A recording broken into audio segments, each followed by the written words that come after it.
pag-usapan natin ang kahalagahan ng pagdarasal ng pananalangin.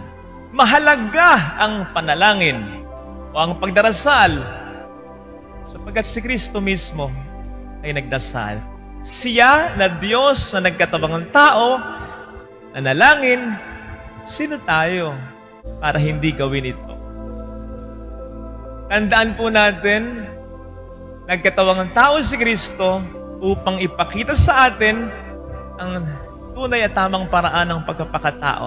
Kaya ang lahat halos o lahat talaga ng ginawa niya sa mundong ito, dapat din natin gawin at sundin bilang mga Kristiyano. At isa na nga po dito ay ang pananalangin. Besides, ulit-ulit yan sa banal na kasulatan. Ang encouragement, hindi nga encouragement, command na tayo ay manalangin. Nevertheless, tandaan po natin ang pananalangin, bagamat ito'y paulit-ulit na sinasabi sa atin ng Panginoon, hindi ito para sa Kanya.